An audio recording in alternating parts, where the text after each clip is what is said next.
because it's starting to get stuck and bound up, and that was a fail on my part. Oh, got it. Look at that. That was great. I am faster than gravity. Oh man, you guys, look at this.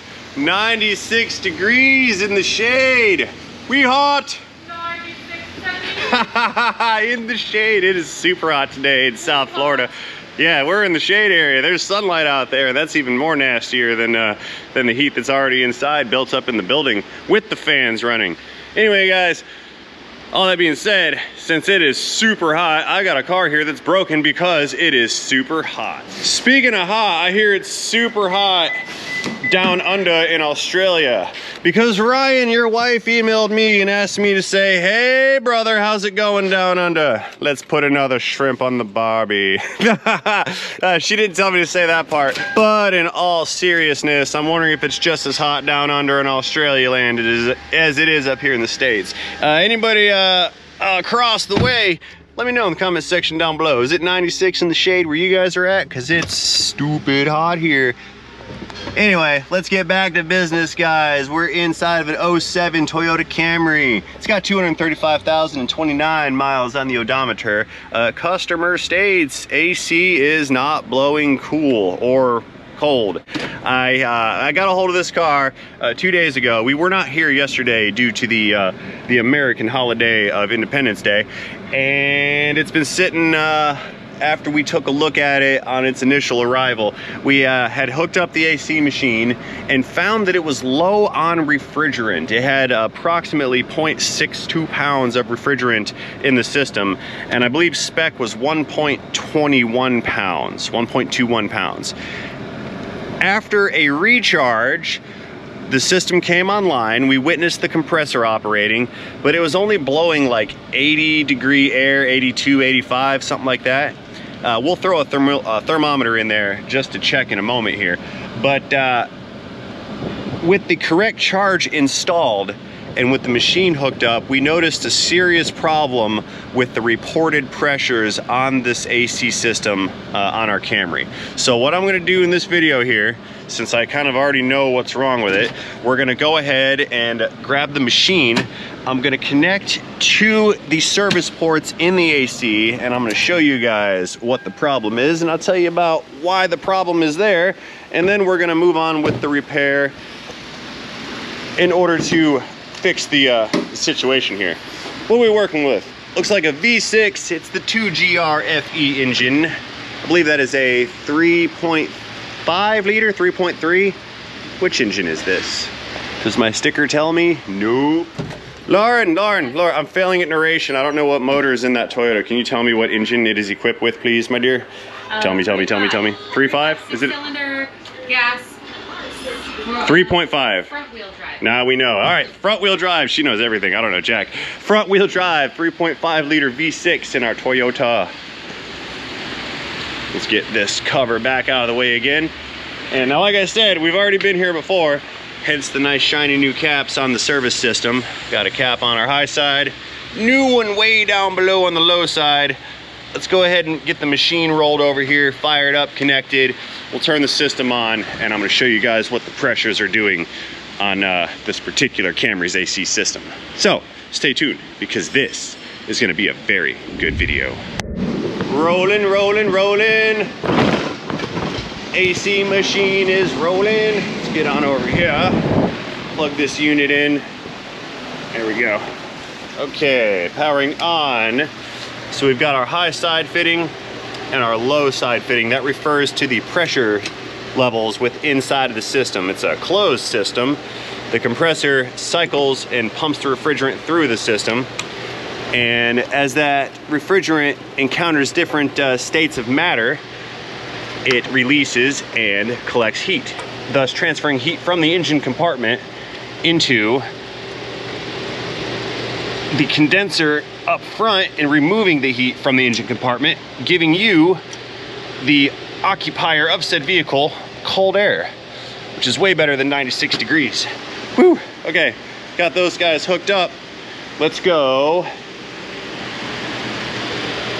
into the cabin, and we're gonna fire this system up and see what the pressures are looking like from our compressor. All right, let's grab the thermometer real quick. My thermal meter indoors here is saying we're at 101 degrees and we're still 96 according to the digital. So we have a couple of degrees of discrepancy here. That is of minimal consequence, but worth noting nonetheless. Anyway, what we're gonna do in here, I'm gonna throw this guy in, restarting the engine, and we're gonna power up the climate control. Fire up AC, that's on. There we go. All right, let's go outside and check the pressures. And over here at the machine, look at where we're at. We're running about 125 PSI on the high side, and we're making about 78 on the low side. You see that?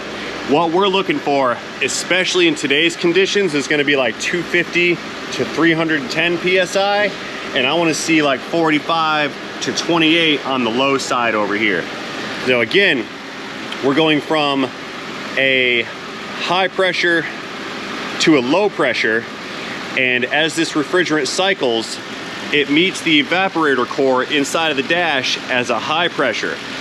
When we spray that high pressure refrigerant into a low pressure gas from a high pressure liquid, the molecules in the refrigerant have to undergo a change of state, and that requires heat. So during that process, it will absorb heat from the surrounding area, ergo the evaporator core, and it'll make the evaporator core lose heat energy, and that heat energy will be taken up by the refrigerant, thus producing a cold effect at the core. Then we blow air over that cold core, and then cold air comes out of the dash, and that is how we get our refrigerant, or how we get our AC and climate control inside of the vehicle. And look at here. We're coming out at like 90 something degrees, 85 degrees internal dash temp. So we definitely have an underperforming system. Like I said earlier, the charge level is accurate. Let's put eyes on the compressor and make sure that the compressor is in fact engaging. And if we take a look, you guys see the pulley down there? See it running? So the compressor clutch has been engaged. However, the compressor is not performing the way we should see. I want to see much, much higher pressure here. And even look, and we're not. We're seeing, you know, 125 and 90. So I'm gonna go back into the cabin. We're gonna shut the whole system down, engine off, key off, climate control off. And we're coming back, and we have roughly stabilized pressures. So compressor's running.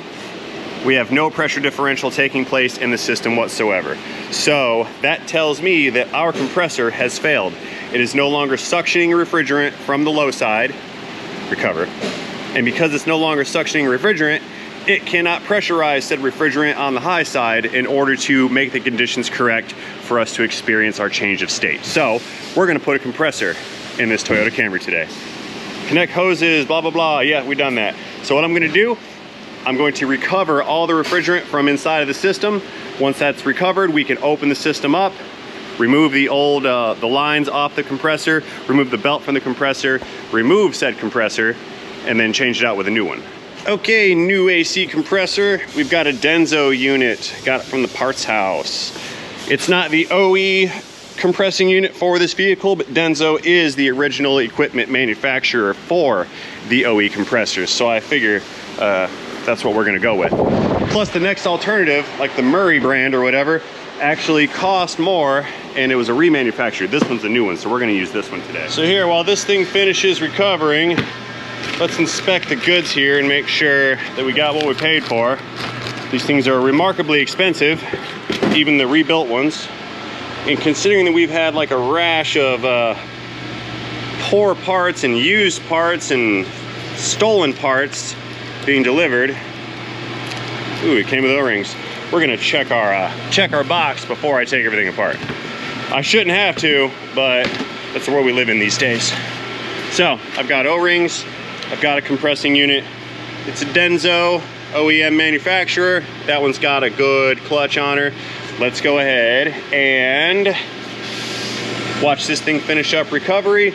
I've already set the rack.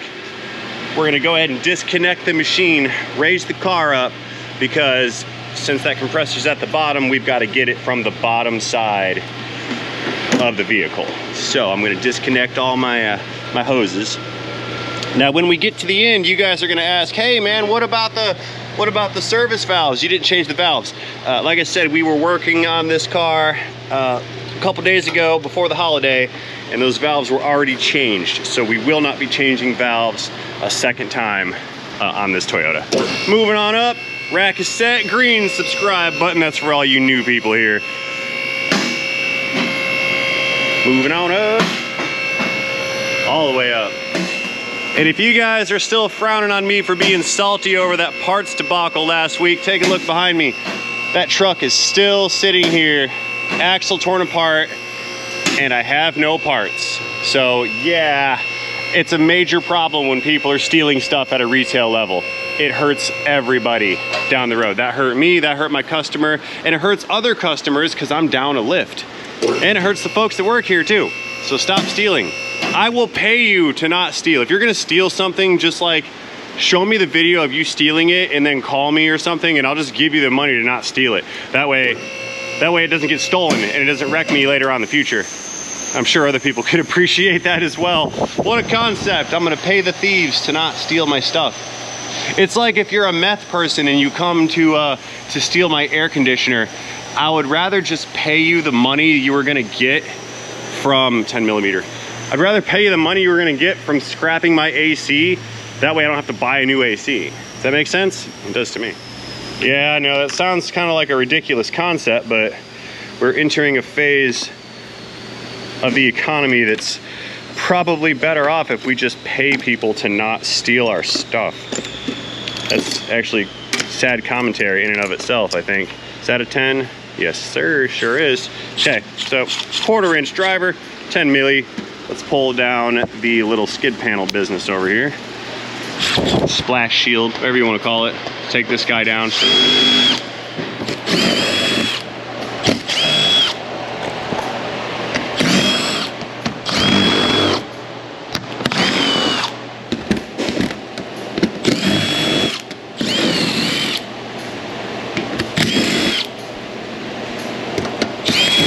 I got a little plastic one right there. We'll pop that guy out.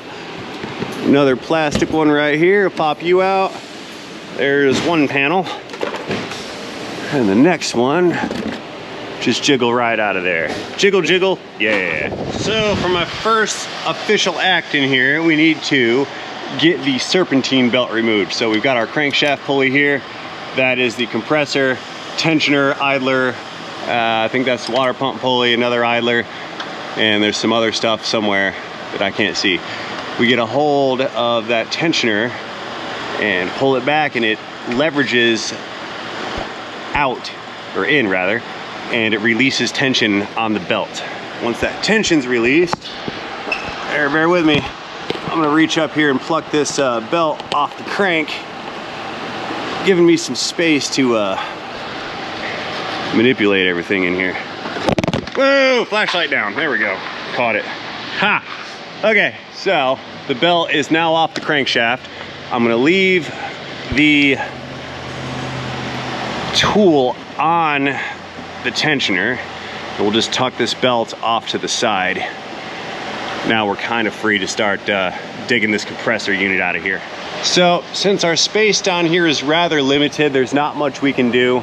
So I'm gonna focus on disconnecting the electrical connectors, and we will get a couple of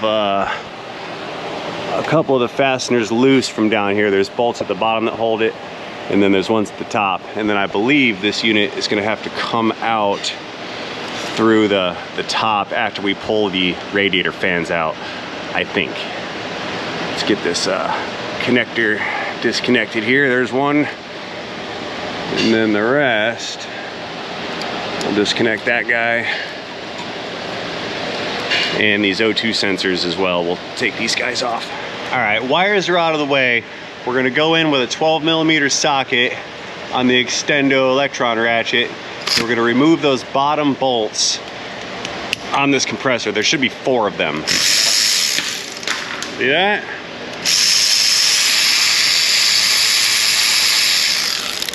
And that other one is back in there.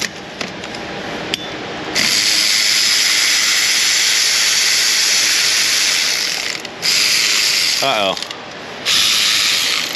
I'm captured. I've captured my tool.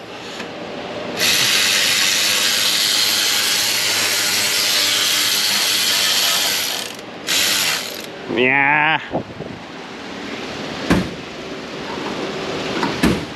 That's not what I want. Da-na-na-na-na-na. Screwdriver? Nope. Trim tool? Yes. Watch this. What I'll do, we will pop the tool off of the socket in order to extract the tool. Because it's starting to get stuck and bound up, and that was a fail on my part. Oh, got it. Look at that. That was great. I am faster than gravity. At least today anyway. So, we'll fetch that socket, fetch the fastener, drop the bracket for the wiring harness, but we'll put that back in a minute. So all this stuff can go right there. And then we'll get that other bottom bolt out. There she is. That can go right there. Now, let's take the fasteners out of the high side and the low side lines in order to remove these guys. So if you look up just past this little muffler, we can see, well, now we can't see because my hand's blocking the light, but there's a fastener on that little manifold up there. Let's get that little guy broken loose here. Ooh, the wrench doesn't fit. The wrench head is too large. We need a socket. We'll do a 10mm low pro on the flex head snap-on. Ow, hot. Okay, I got it broken loose. My finger touched the converter. That's still a little warm, but what matters most is we're getting that fastener to come out of there. You know, a lot of times you guys ask me why I'm not wearing gloves during the times that I'm not wearing gloves. And the sheer amount of liquid and heat in the atmosphere today is what is prohibiting me from wearing gloves.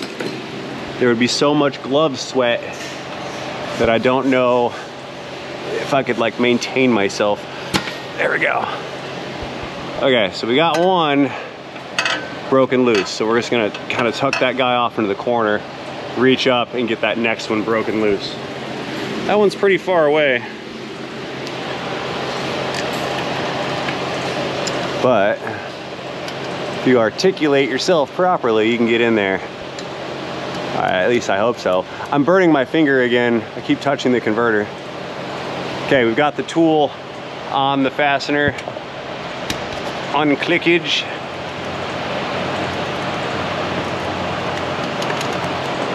There we go. So now, try to squeeze up there.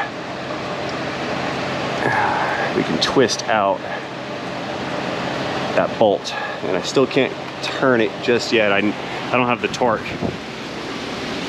Let's find 10 mil, this guy. Yeah.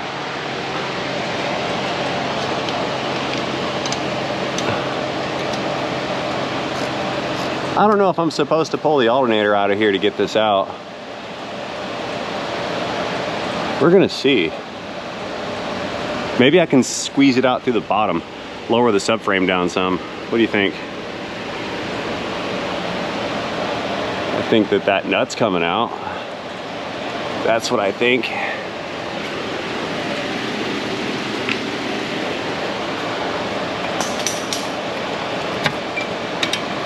And there's our hose. See that? Looking good in the neighborhood. We'll stick this in the bumper for now so it stays out of the way. Get that harness loose the rest of the way. There's one more 10 mil up there. Bear with me, folks. Yeah, see that little bracket right there? It's got a 10 mil fastener on it, and that bracket hangs on to more of the wiring harness. Pull that little guy out. There we go. Bracket's free, harness is free. Should be 2 more bolts in the compressor. Yeah, there's one right here, the other one right there, right by my finger. Okay. Alrighty, switching out tooling again. We got the 1/4 inch extended with a deep well 12 mil. And I'm gonna come up here and neutral drop those fasteners, bust them loose from here. I'll show you what I mean by the neutral drop as soon as I can get this bad boy lined up. Bear with me, folks. There it is.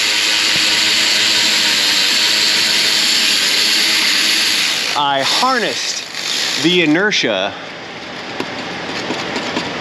and then got my thing stuck. I harnessed the inertia of the socket, or of the tool, to break that fastener loose. There we go. And then I hit you guys in the face with my tool. That's not nice of me, is it? Sorry. Anyway, there's another bolt. That's number 3. And then bolt numero 4. That's right up in there. Watch this. Better view of the neutral drop. And the compressor is coming free. See that? See, we're gonna push it back up. Get my tool back. There we go.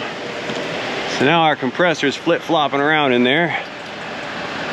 Now I just gotta figure out how to get it out of the hole. Woohoo!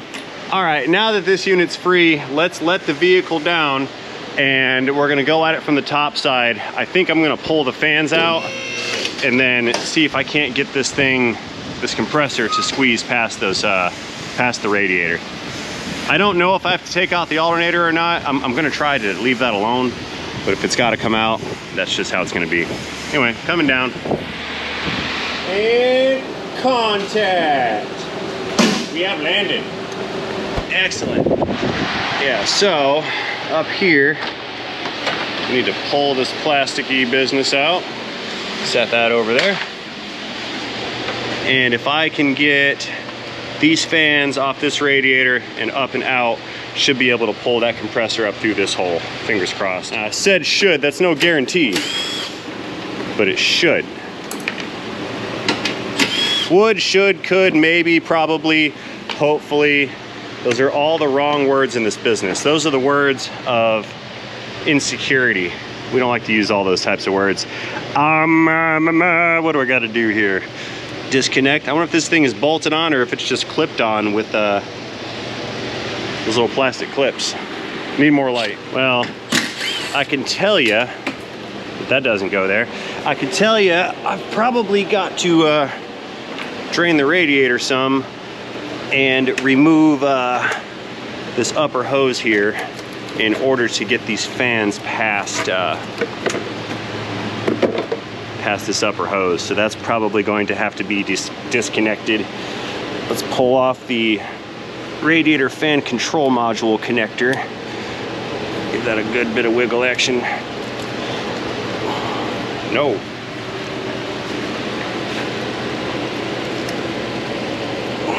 For real? There. Okay, that's disconnected. These 2 wires and connectors can stay. Those are just going to the individual fans. So I need to get a drain plug and, oh, you know what? This is gonna be cool. I have an opportunity to use a new tool that I got that I have yet to find the opportunity to utilize. This is not gonna be the best example to use this tool, and I'll show you, but it's a petcock valve remover tool. Now what I mean by petcock valve, that's gonna be, where is she? See that little guy right there, that butterfly valve on the radiator drain? A lot of those valves end up being like stupid tight and you can't break them free by hand. And as you can see in this case here, you can't really get a tool in there due to clearance in order to get that to come loose. But I ran across a very interesting product, and I guess I can take the opportunity right now to debut said product. You guys check this thing out. I got a whole box of them. They're made in the USA outside of Georgia. It's called a petcock valve drain flat wrench. And this was originally developed for 6.7 turbo diesels that have the Ford motors, the ones that have the 2 cooling systems. They've got 2 radiators in those units. And this tool was developed as a low profile solution in order to gain access and open those valves. And I'm gonna utilize it right now on a Toyota. So it's not what it's for, but it's gonna work. Let me snip that guy open. This tool is also brought to you by the makers of that really cool gold in color zero drive ratchet that I've been tinkering with. By the way, I had used that ratchet the other day on a Duramax job that I was working on, and folks were wondering where they can get one, and they're not for sale just yet. I will be having them listed on my website, rainmanraysrepairs.com, but they're not available as of yet.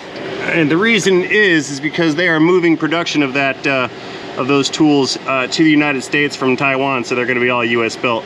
But anyway, what we do, we take the little plus sign, slip that thing into and over our valve, and then we can leverage, wrong way, we can leverage the tool to break the valve open and gain access. See that? Now we're draining. There we go. Yeah, so somebody, Zero Drive, the makers of Zero Drive, have invented a really cool tool in place of pliers and flanges to open up your petcock valves on your radiators. If you're interested in learning more or acquiring one of said tools for your own personal collection, visit rainmanraysrepairs.com down in this video's description, and it will take you to my website, which these are listed for sale on my merchandise store. I'm not saying you gotta go buy one, but since people ask, and since I do sell tools, that's where it will be, and that's the answer to the question when they ask. Anyway, let's go ahead and get this upper radiator hose here disconnected. Then we can pop these fans out. Here, I tell you what, let's open up the cap here, provide some ventilation. Wiggle that guy off. Minimal spillage. We're still draining. I'm gonna drain until it stops spilling. There. Because all I need here is access. You stay. Yeah, I'm just looking for access to get the fan package out. Okay, we're drained down enough, so I'm gonna throw the cap back on this. I already reached down there and closed up the valve. It's just hand tight right now. I'll tighten it more when we raise the car back up. We'll take the reservoir overflow bottle hose, put that aside just because it's kind of in the way. And now we can unclip the fan package from the mount on the radiator. So all we've got to do, push those 2 clips in, pull it out, push the next 2 clips in, pull it out, and then the back,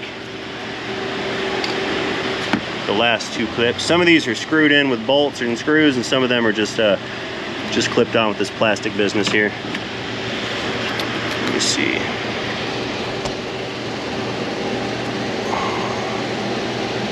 There we go. So it appears that what I was hoping to achieve is actually not going to happen because I don't have the space I'm looking for to sneak this fan out. So let's take more stuff apart. What do you say? Watch this. Let's take the upper core support loose, and then we can flop the radiator forward after I throw that bolt on the floor. Here, come here. We'll move the radiator forward, then squeeze the fan shroud up and out.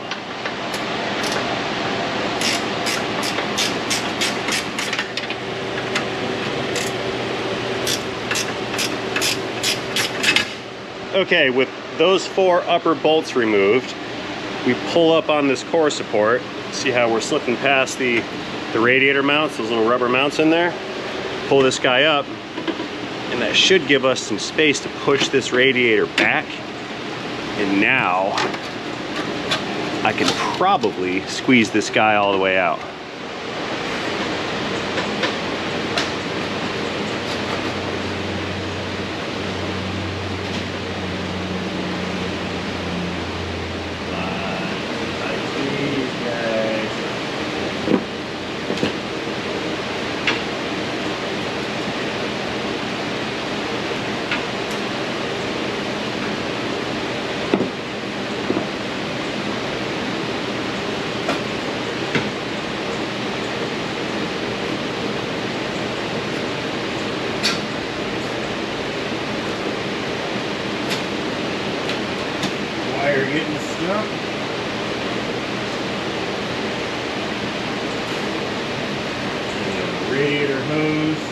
hose is hanging us up. Hang on. I got you now.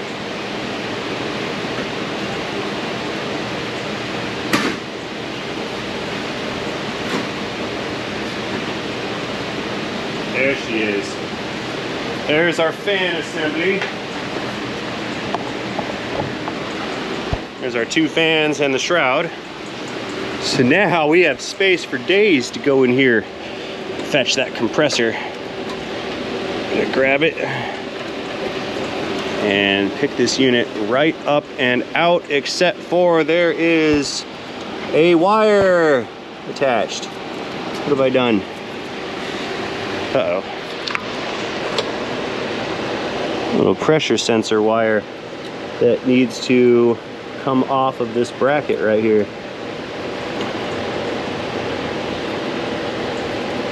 It's going to be this gray connector that I'm fiddling with.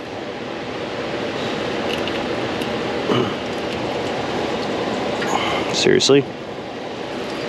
Okay.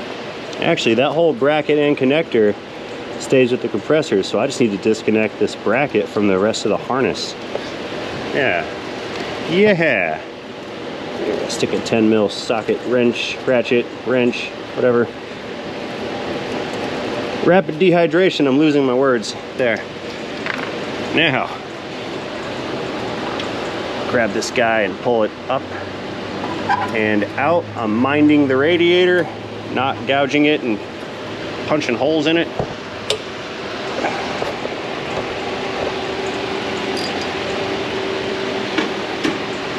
There she is. One faulty AC compressor. Let's bring it over here to the bench. Compare it against the new one. 1, 2, 3, 4, 5, 6 rib. Same there. Mounting holes, mounting holes, mounting holes, holes. We got manifold port, sensor, connector and bracket. That's all good. We got a winner here, guys. This is our replacement compressor. Let us get this guy dropped into position and we will begin the reassembly procedure. Alrighty, back down in front of our radiator. Compressor is coming in. We're just gonna kind of stick her back in the hole down there where we found it, and we'll get it all lined up from, I think, the bottom side. There we go. Or maybe I should throw in a couple of the top bolts while I'm up here. Yeah, let me try that real quick. Get 1 or 2 of them in. Tight squeeze, guys. Real tight in there.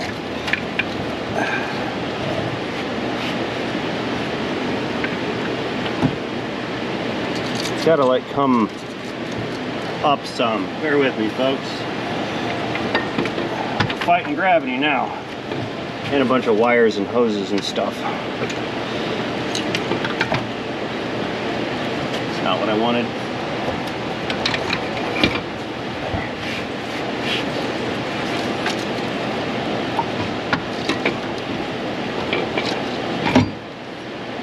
Is that it?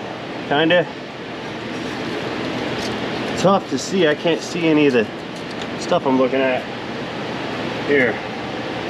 Let's get a bolt in it. Put that one in. I can see the bolt hole right about, it's right here. I'm looking at it. So what I'll do,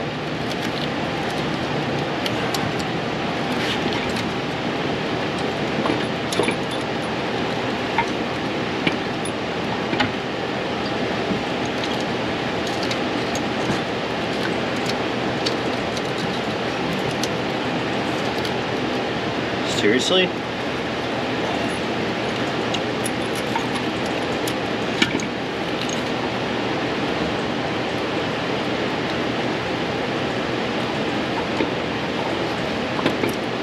Alright, there's one bolt I just got started, just the one.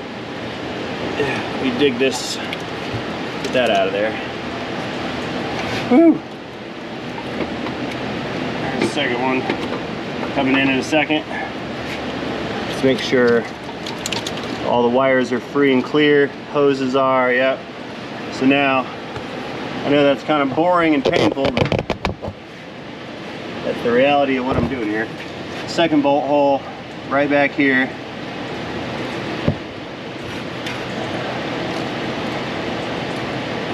Slide that guy in. Switching hands.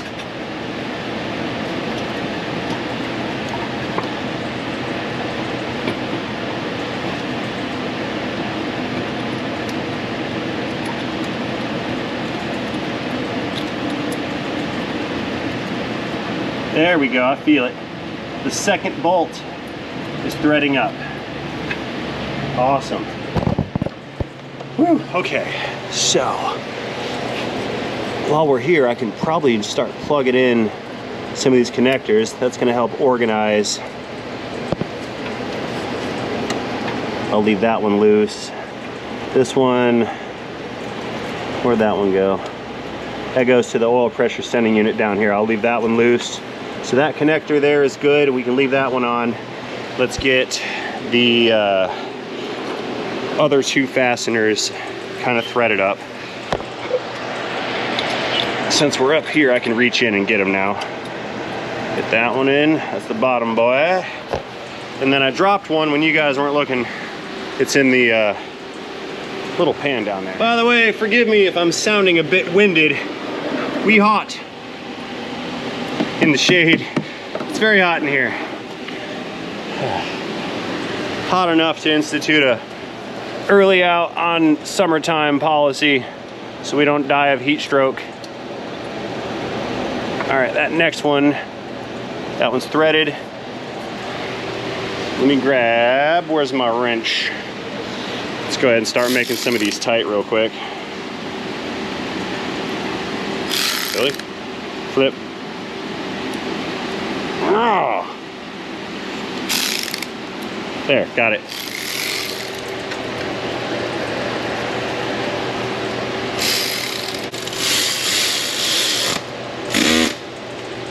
No neutral drops to tighten these guys. We got to do that using a manual clicking method.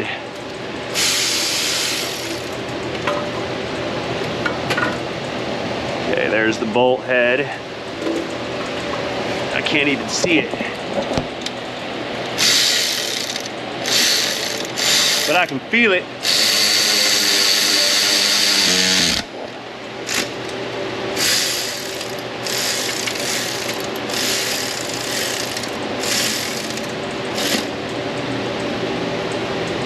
Tight.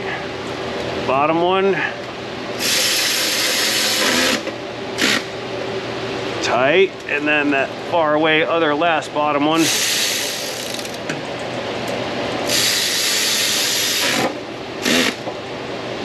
There we go. Okay. The compressor is now mounted. So while we're up here, I'm gonna go ahead and just put the service lines back on. I've already gone ahead and re-O-ringed them when you guys weren't looking, but I would like to get these guys installed from the top side because we actually don't have much to do now at the bottom side because the compressor's already plugged in. So let's pull the two plugs out of the unit. Also, there's some dye on there because I already put the oil charge in the compressor. Also did that when you guys weren't looking. So what we need to do is just get these guys kind of plugged into their home there and bolted together. That one's there.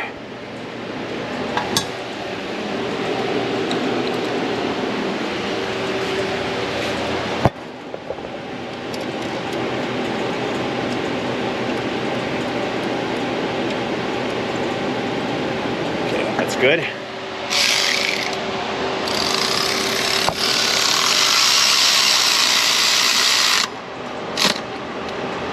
Pin tight click. And our low side, it also has a new O-ring on it. Go ahead and wiggle that guy in. We don't like to use the fastener to draw the manifold into the connector. You put it in first and then put the fastener in. Reason being, if there's any misalignment, as you tighten down the fastener, the bolt, in order to create the clamping force. If it's not aligned properly, it'll just bend the manifold and ruin the hose, and then you're in trouble, which would be bad. So give that guy a squeeze. That's tight. Now, to be efficient, since the system has now been resealed, I'm going to go ahead and connect the machine back to the high side and open the valve up, and we're going to pull this thing into a vacuum using the vacuum pump in the machine. That's going to remove any air and moisture that has gone into the system while we had it opened up, vacuum, and it'll suction and vacuum and boil out all of that moisture, giving us a water-free AC system.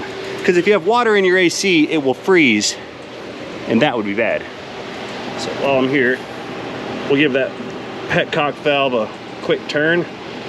And I realized, utilizing my demonstration, I was very easily able to access that. But again, that tool is designed for areas of very, very limited access. For example, you can only reach it from like up top right here, and there's no accessibility from the bottom. You just slide that tool over, click it loose, and then you've got access to that valve. Okay, so with the AC system being evacuated and suctioned down, we can now go ahead and grab our fans and stick these guys back in the hole. Now we saw at the top how they're clipped in, a clip, and a clip. The bottom just slips into grooves here and here. It's in the bottom of the radiator in order to support the bottom side of the fan. You see that little T-handled looking connector thing down there? See that? Get you closer. Yeah, that guy right there. See that little T shape? Well, those slots fit around that T to secure the bottom of this guy. So let's drop that thing down inside of its home. Alrighty, so putting it back in usually is a little harder than pulling it out, because there's a lot of stuff to get snagged on, and if you just kind of shove it in there, something will become injured, and you gotta watch out for that. Like this wire that we're caught on right here, already stuck.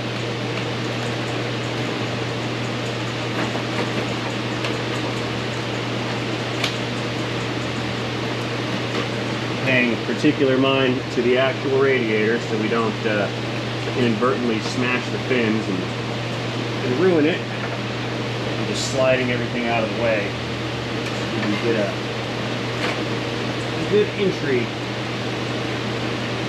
to our connectors and stuff.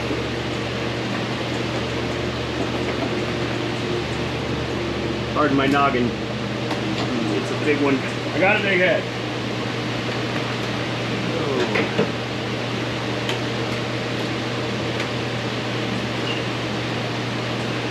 That pesky hose again. Ow! I just got my thumb stuck.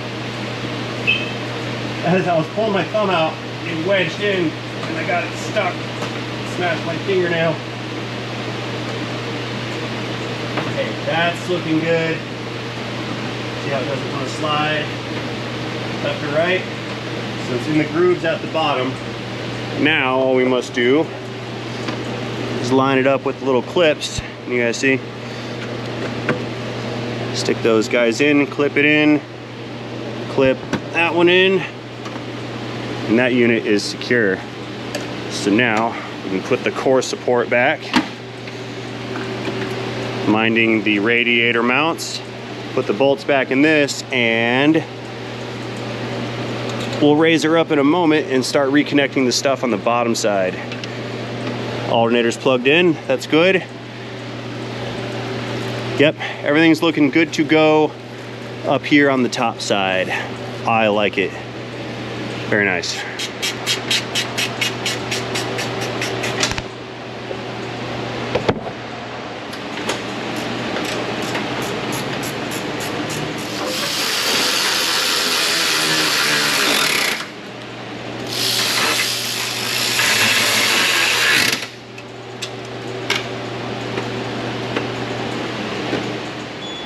Okay, one connector.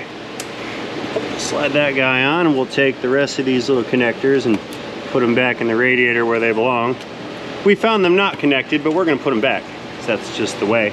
So radiators are connected, upper shroud's connected, everybody's bolted on here, here, and here, and here. Let's put our intake ducting back together real quick. Get that stuff in position, bolt that down, and then we're going back up to the top. So I need this one, and this one.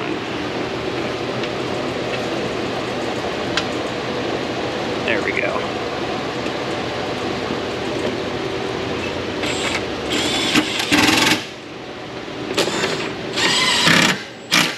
Excellent. So real quick, since the machine beeped and we're done with our vacuum, let's go ahead and install the charge real quick. Here, click charge. Do not save service records. We're looking for 1.21 pounds. 1.21 gigawatts! Do not save. There we go. So we're in our 1.21 pounds of refrigerant. 0.121 pounds.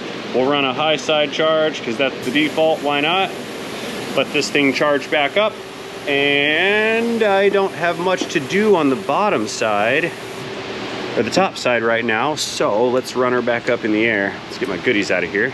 Ooh, error, error of all errors. Look what I did. I put all that back together and didn't put the upper hose back on the radiator. Silly Ray Rabbit. That's how you cause yourself some problems there. That's fine though, it's on. Just reach on in here and tighten up that screw clamp, and we'll be ready to rock and roll. Man, I bet you guys saw that way before I did. Click. Okay, mistake has been mitigated. Green subscribe button, yet again, moving back up. We'll get back to this guy from the bottom side, put the belt on, double check everything, and I need to finish making the electrical connections. Okay, we're back up to a moderately comfortable working height. I'm gonna grab my stool for this next round here. We're gonna roll on over and finish up. Almost there, guys, we're almost there. I love the home stretch portion here. So here we've got one sensor to plug in. That guy's in position. Down below on the oil filter housing, we've got another sensor to plug in. We've already done the ones up top for the compressor, so now we just got to get these two O2 sensors plugged back in. Get those guys lined up. Can't see. Driving backwards. Maybe I should put the camera down. There. Okay, that was plugged in. Clip those back into their mount like so. Those sensors are good, this sensor's good. Let's get the belt put back together next. We're right here at the tail end, guys. Okay, so you see the belt coming around the compressor right there. So that is in line. Almost. Flashlight. Lauren caught that one, she's here with me. So that guy's lined up. Let me come around to this side.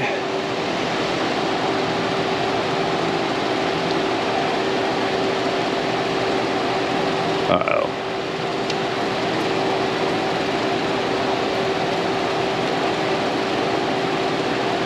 Got it. That was gorgeous. Hang on, we're slipping off the compressor over here. It's off one tooth, so let me reset, loosen it, move that thing a tooth over. I got it right here. Let it tension again. I think we're in business. Yeah, we're lined up. We're lined up on that one. Everybody else is lined up. We're good to go. Cool beans. So wiggle that guy back out of here, and I'm gonna let this thing down. Before I come down, I'm gonna go ahead and throw those bottom panels back on. We're gonna skip past recording that part because it's boring and silly, and I'll see you guys back on the top side. Don't go anywhere.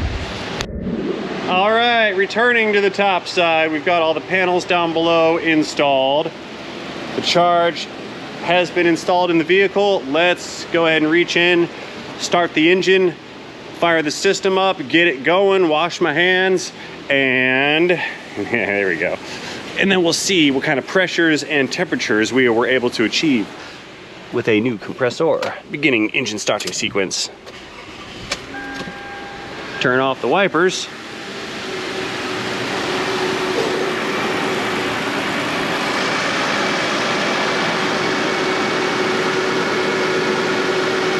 High side's coming up. 210 PSI. Dropping down to 20, look at that. Let's go check the status of the belt and the clutch. That's all looking good. The fan is running. That fan is running. We have both fans going. This is good, and I can already feel heat coming through. 220 on the high side, 30 PSI on the low side. Let's do a hose compensation. So we're gonna hit abort to hose compensate. Hose compensation is basically the machine understanding or being programmed to, when it installs a charge, it's aware in the programming that there is an X amount of refrigerant in the lines from the machine to the vehicle. Now the scale inside the machine does not know how much extra to put in until you tell it.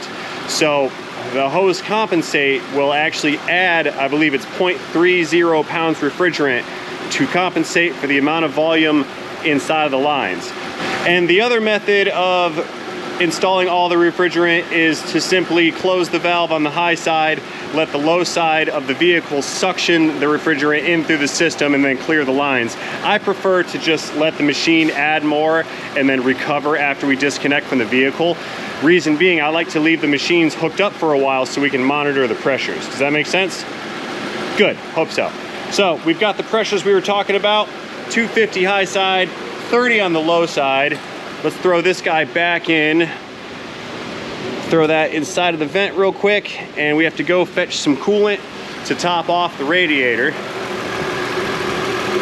Let's see how low we are. Yeah, kind of low. Let's go ahead and top this off, let the cabin cool down, and then we'll check it all after everything stabilizes.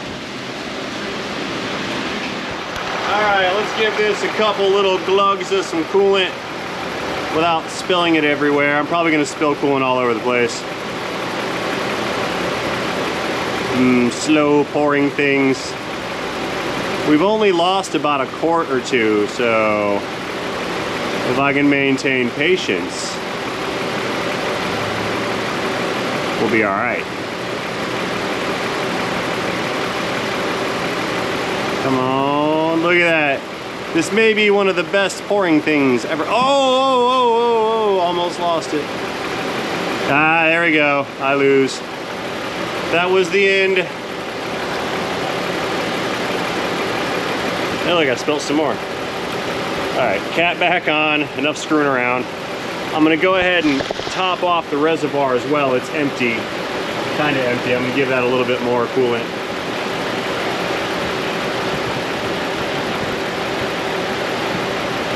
Okay, that's good. Good. Okay, so now we'll take our plastic little shroud business for the top here. Sneak that under.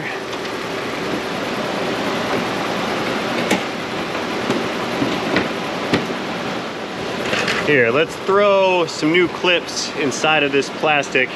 Those tabs did fit under here, by the way. I just did that when you weren't looking. But all these plastic tabs are missing, so I'm gonna put new ones in.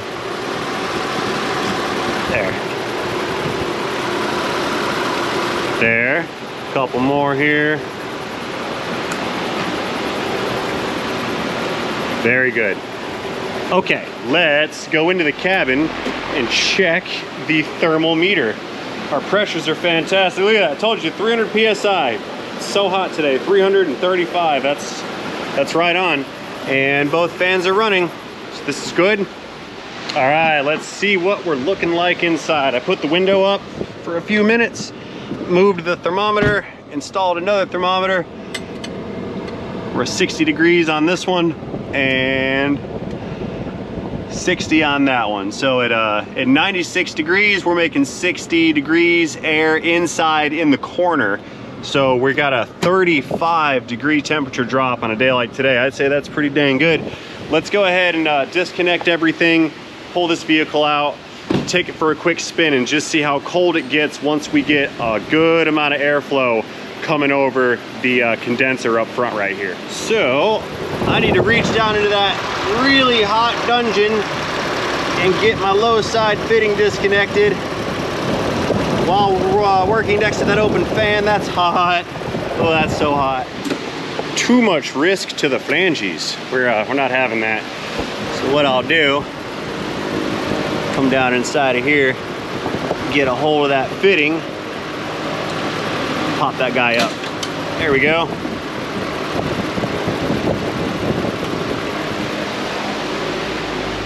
You go there.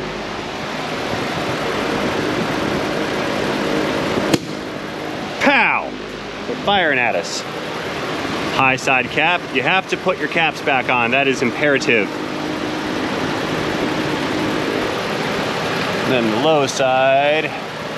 Oh look, I got two low side caps. This one, it's hot in there. Exhaust, fan. Oh, don't drop it.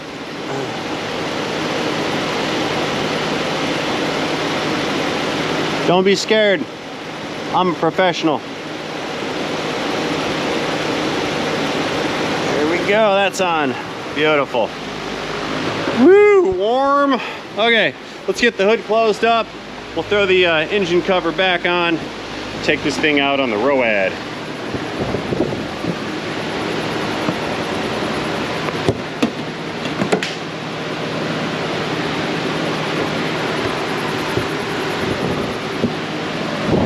There it is. Powering down. All right, we are free and clear. Let's get the light out of here. We're ready to rock and roll. All right, let's go ahead and back this unit out, go for a quick ride. It feels good in here. Woohoo. Reverse, honks for safety, backing out the auto. Looking good, looking good.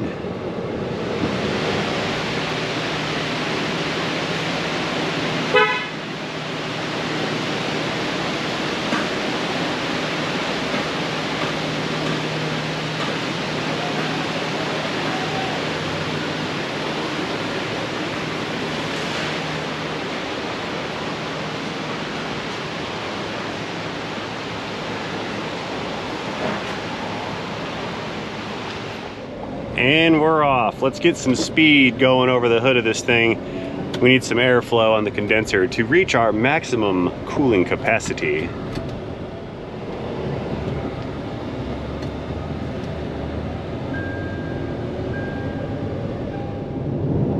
Okay, up and over the bridge. There's the shop. Riding along, and we are hovering right around that 50-something degree mark. I think 55 is what we're seeing on this thermometer, and about 58 on that other one right there. Let's keep riding a little bit. Yeah, airflow over the condenser, that's the air conditioner's radiator up in the front.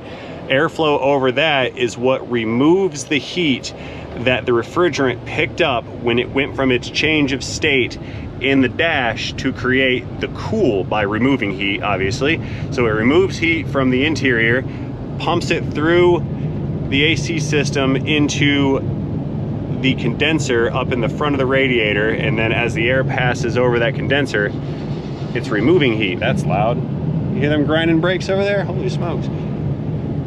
So we require airflow over our condensers. That's why we always have to check the radiator fans as well, because if you have one fan that's not operating, you've got half as much airflow over that condenser during low speed operations. Yeah, look at here, we're coming down some, about 55. That one's staying right at 60. And again, a 35 degree temperature drop on a day like today is more than acceptable. On a normal human being day where it's like 85, 88, maybe even 90 degrees, we will be able to see temperatures in the mid 40s on this AC system. But since it's just so piping hot, I'm gonna say 50, 55 degrees is the best we're gonna get. So I'm good with this. If I were to compare these numbers and temps to the charts, it's all gonna be right in line. That includes the pressures. So that being said, I do not believe I have anything more to offer you guys in this particular video, other than a thank you, as always, for watching this video. Let me know what you think about this AC system repair and this vehicle in general in the comment section down below.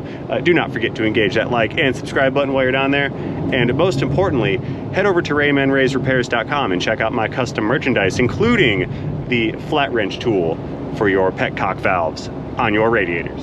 See you guys later. Thanks for watching. End of day, end of video, end of transmission.